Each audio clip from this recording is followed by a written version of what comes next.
Most welcome কর্মবার্তা online পরিবারে সকলকে স্বাগত জানাচ্ছি। আমরা যেভাবে আপনাদেরকে প্রমিস করেছিলাম বিভিন্ন trending topic like Tripura accord, Tripura government employee, dearness allowance, 8 pay commission related যাই কিছু গুরুত্বপূর্ণ তথ্য উঠে আসবে, সঠিক তথ্য আপনাদের কাছে পৌঁছে দেওয়ার দায়িত্ব আমরা নিয়েছিলাম। ইয়েস, এমনই দুটি গুরুত্বপূর্ণ তথ্য উঠে এসেছে Tripura accord related and Tripura government employee 8 pay commission related. তথ্যগুলো কি উঠে এসেছে এই ভিডিওর মাধ্যমে আপনাদেরকে জানিয়ে দেব।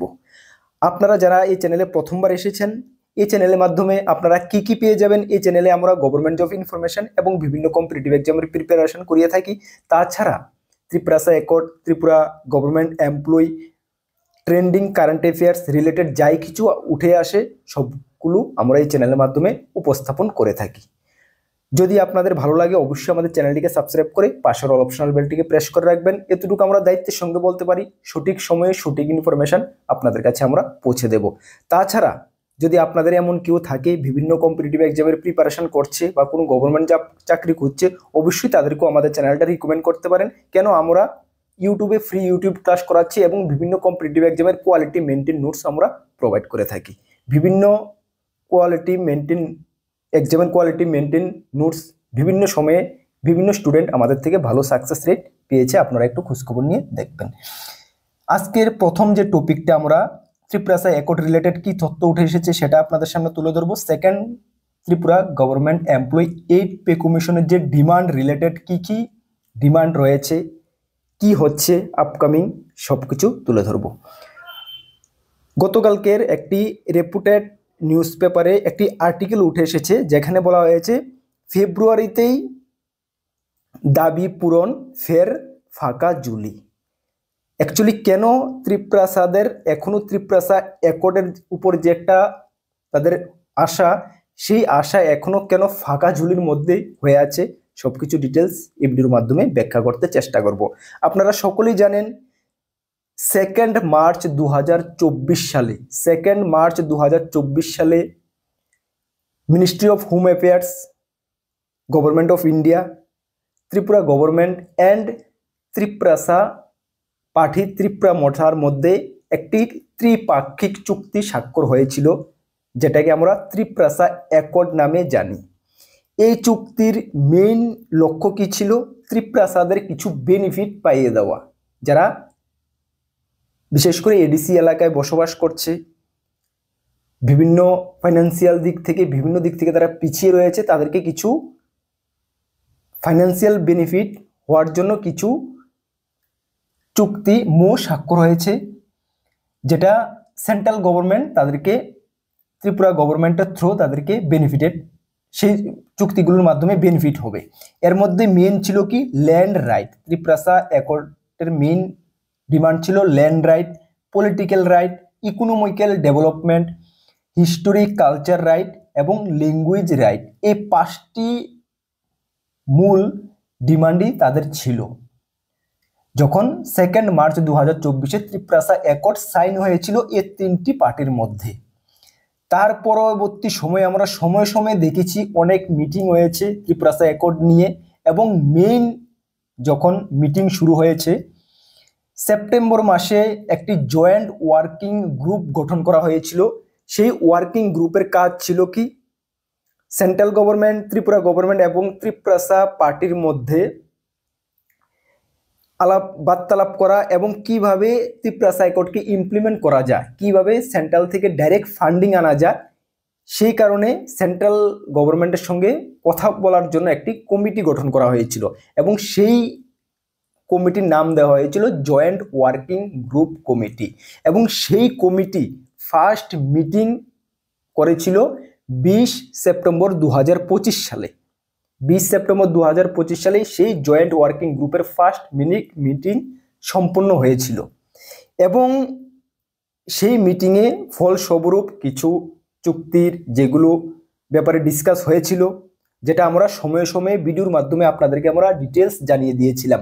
এবং সেকেন্ড রাউন্ড মিটিং হয়েছিল 3রা ডিসেম্বর 2025 সালে। তার পরবর্তী সময়ে 9 ডিসেম্বর 2024 সালে আমরা দেখেছি যেটা মহারাজা প্রদ্যুৎ কিশোর মাণিক্য নিজে টুইট করে জানিয়েছেন বা বিভিন্ন সোশ্যাল মিডিয়াতে আমরা দেখেছি যে মহারাজা প্রদ্যুৎ কিশোর মাণিক্য অ্যান্ড হিজ সিস্টার কৃতি সিং দেববর্মন অনারেবল এমপি কি করেছেন, অনারেবল হোম মিনিস্টার অমিত শাহর সঙ্গে দিল্লিতে মিট করেছেন। বিশেষ করে 125 অ্যাক্টকে লাগু করা, 125 অ্যাক্টকে এর উপরে আমরা ডিটেলস ভিডিও বানিয়েছি।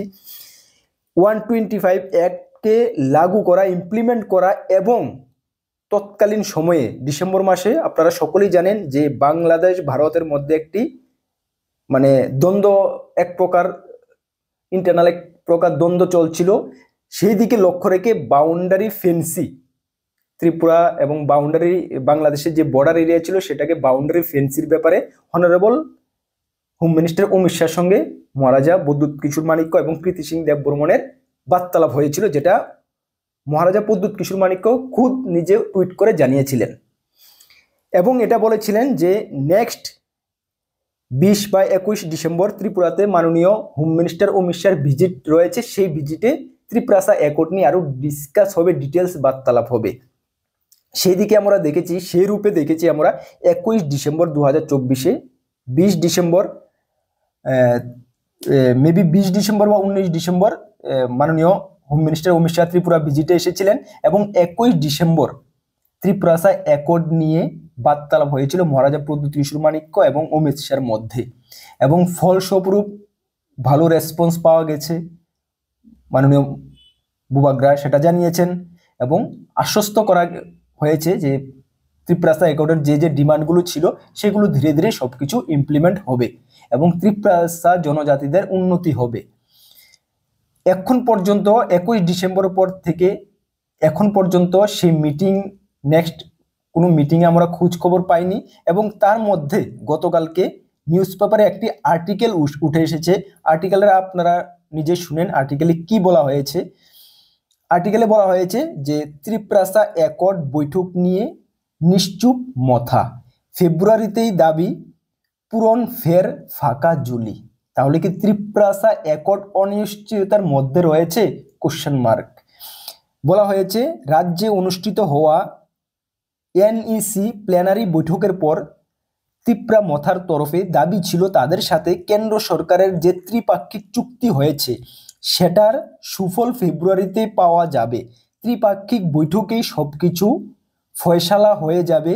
সূত্রের খবর, গত শুক্রবার দিল্লিতে স্বরাষ্ট্র দপ্তরের উত্তর পূর্বাঞ্চলের উপদেষ্টা তথা এই চুক্তির অন্যতম মধ্যমণি এ.কে. মিশ্রার সাথে বৈঠক হয়ে গেছে। রাজ্য থেকে ত্রিপুরা মথার সুপ্রিমো সহ অন্যান্য নেতৃত্ব বৈঠকে অংশ নিয়েছেন, কিন্তু 3 দিন পেরিয়ে গেলেও চুক্তি সংক্রান্ত বৈঠকে কি আলোচনা হয়েছে তা এখনো প্রকাশ্যে আসেনি। বৈঠকের আলোচনার বিষয়েও নিয়ে ত্রিপুরা মথার তরফে কোনো শব্দ নেই। আলোচনা কতটা সফল বা সুফল হয়েছে তা দলের অন্যান্য নেতারাও তেমনভাবে অবগত নয়।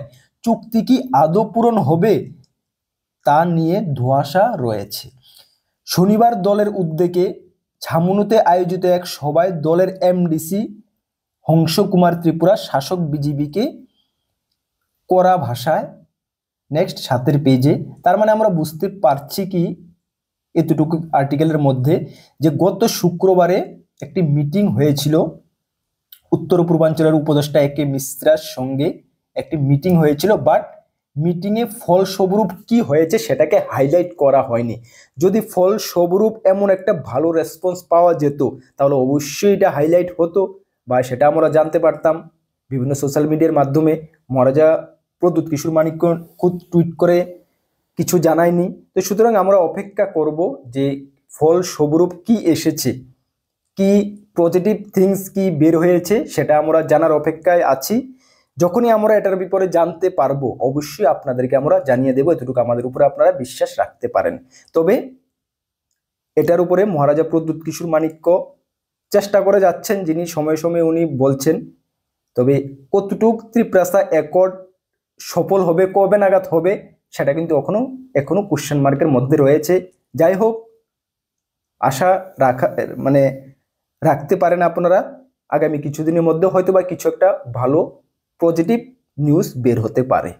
যাই হোক, যখনই কিছু বের হবে অবশ্যই আমরা আপনাদেরকে জানিয়ে দেব। নতুন দর্শক হয়ে থাকলে অবশ্যই আমাদের চ্যানেলটিকে সাবস্ক্রাইব করে পাশের অল অপশনাল বেলটিকে প্রেস করে রাখবেন। সেকেন্ড যে তথ্যটা আমাদের সামনে উঠে এসেছে, যেটা ত্রিপুরা গভর্নমেন্ট এমপ্লয়ি 8 পে কমিশনের উপরে ডিমান্ড। ত্রিপুরা সরকারি কর্মচারী সমন্বয় সমিতি থেকে 2-3টি কমিটি অনবরত 8 পে কমিশন নিয়ে ওরা ডিমান্ড করে যাচ্ছে ত্রিপুরা সরকারের কাছে।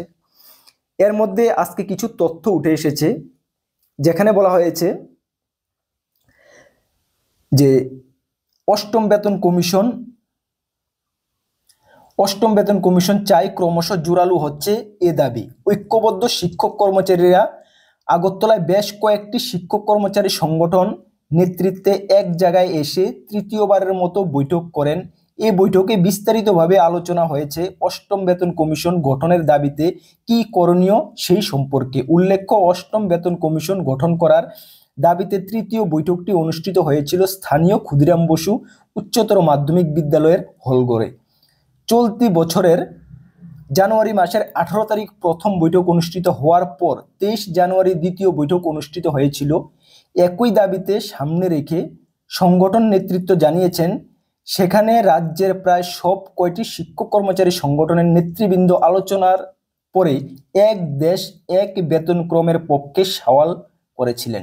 তৃতীয়বার বৈঠকেও প্রায় সব কটি সংগঠনের নেতৃবৃন্দ একই দাবিতে সোচ্চার হয়েছিলেন। রাজ্যের মুখ্যমন্ত্রীর কাছে কাতর আবেদন জানান সঠিক সময়ে সঠিক কাজ। অষ্টম বেতন কমিশন কেন প্রয়োজন এই বিষয়কে Tripura state teacher association welfare রাজ্য সভাপতি রাজেশ দত্ত বলেন, উত্তর পূর্বাঞ্চলের রাজ্যগুলো এবং জম্মু কাশ্মীর যেহেতু স্পেশাল ক্যাটাগরি স্টেট, সেখানে কমিটেড এক্সপেন্ডিচারের মাধ্যমে শিক্ষক কর্মচারীর সকল বকেয়া মিটিয়ে দেওয়া সম্ভব হয়।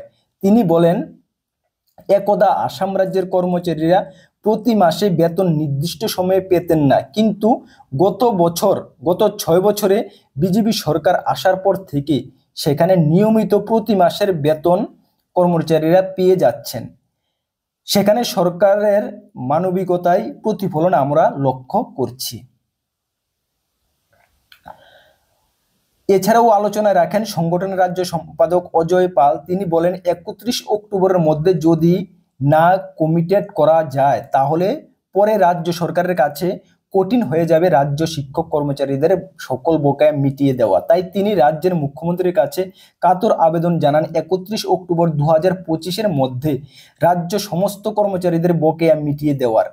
নিখিল ত্রিপুরা টিচার অ্যাসোসিয়েশনের রাজ্য সভাপতি প্রসেনজিৎ ধর তার বক্তব্যে 1988 সালের তৎকালীন মুখ্যমন্ত্রী প্রয়াত সুধীর রঞ্জন মজুমদারের মতন বর্তমান মুখ্যমন্ত্রী ডক্টর মানিক সাহাজির কাছে অনুরোধ করেন যেন তিনি আবারও 1988-র পুনরাবৃত্তি করেন। সবাই ত্রিপুরার সায়েন্স টিচার ওয়েলফেয়ার অ্যাসোসিয়েশনের পক্ষে অমিত কুমার দে এবং সুশান্ত ভৌমিক বক্তব্য রাখেন। তারাও অষ্টম বেতন কমিশন গঠনের জোর সওয়াল করেন। সবাই আরও বক্তা একই দাবিতে সোচ্চার হন। সর্বসম্মতক্রমে আলোচনা এগিয়ে নিয়ে যাওয়ার জন্য আগামী 23 ফেব্রুয়ারি রবিবার বিকেল 5টায় আবারও আলোচনা সভায় আহ্বান করা হয়। চতুর্থ দফায় বৈঠক অনুষ্ঠিত হবে। আগামী দিনে আরও শিক্ষক কর্মচারী সংগঠনকে লড়াই যুক্ত করতে চান অজয় পালরা। আরও বেশ কয়েকটি সংগঠন একই দাবিতে সবল। তার মানে আমরা দেখতে পাচ্ছি যতগুলা শিক্ষক কর্মচারী সমন্বয় সমিতি সংগঠন রয়েছে সকলেই কিন্তু দফায় দফায় মাননীয় মুখ্যমন্ত্রীর কাছে কাতর আবেদন জানাচ্ছে, যেহেতু ত্রিপুরা সরকারি কর্মচারীদেরকে 8 পে কমিশন দেওয়া হয় 1988 সালে তৎকালীন সুধীর রঞ্জন মজুমদার মুখ্যমন্ত্রী থাকায় অবস্থায় যেভাবে কেন্দ্রীয় সরকারি হারে ত্রিপুরা সরকারি কর্মচারীদেরকে 8 পে কমিশন দেওয়া হয়েছিল, এখনো ত্রিপুরা সরকারি কর্মচারীরা সেই তৎকালীন মুখ্যমন্ত্রী সুধীর রঞ্জন মজুমদারের নাম শ্রদ্ধার সঙ্গে স্মরণ করে থাকে। যেহেতু আগামী দিনেও মাননীয় মুখ্যমন্ত্রী ডক্টর মানিক শাহর নাম কর্মচারীরা শ্রদ্ধার সঙ্গে স্মরণ করতে পারে, এই ব্যবস্থা যেহেতু করে দেন এবং ত্রিপুরা সরকারি কর্মচারীদেরকে কেন্দ্রীয় হারে 8 পে কমিশন দেওয়ার দাবি জানাচ্ছে, কাতর মিনতি করা হচ্ছে। তবে ত্রিপুরা সরকারি কর্মচারী কমিটি আশাবাদী যে মাননীয় মুখ্যমন্ত্রী সেটা সহানুভূতির সহিত দেখবেন এবং কেন্দ্রীয় হারে ত্রিপুরা সরকারি কর্মচারীদেরকে এই পে কমিশন প্রদান করবেন এবং 31শে অক্টোবরের মধ্যে যা বকেয়া রয়েছে 23% দিয়ে সেটাকেও মিটিয়ে দেবেন, না হলে পরবর্তী ফাইন্যান্সিয়ালে ইয়ারে কর্মচারীরা কিন্তু একটি ফাইন্যান্সিয়াল ক্রাইসিসের মধ্যে বা ফাইন্যান্সিয়াল দিক থেকে অনেকটা পিছিয়ে যাবে। তবে এটা হতে দেবেন না, এটাও কর্মচারীদের আশা মাননীয় মুখ্যমন্ত্রী ডক্টর মানিক শাহর কাছে। তবে আগামী দিনে কি আপডেট আসবে, সময়ে সময়ে আমরা সব আপডেট আপনাদের কাছে টাইম টু টাইম পৌঁছে দেবো, এতটুকু আমরা দায়িত্ব নিয়ে বলছি। যদি আপনারা আমাদের চ্যানেলে প্রথমবার এসে থাকেন অবশ্যই আমাদের চ্যানেলকে সাবস্ক্রাইব করে পাশের অল অপশনাল বেলটিকে প্রেস করে দেবেন এবং এই গুরুত্বপূর্ণ তথ্যগুলো জানার জন্য আপনাদের যা কলিগ ফ্রেন্ডস রয়েছে তাদেরকেও ভিডিওটি শেয়ার করে আপনি জানার সুযোগ করে দেবেন।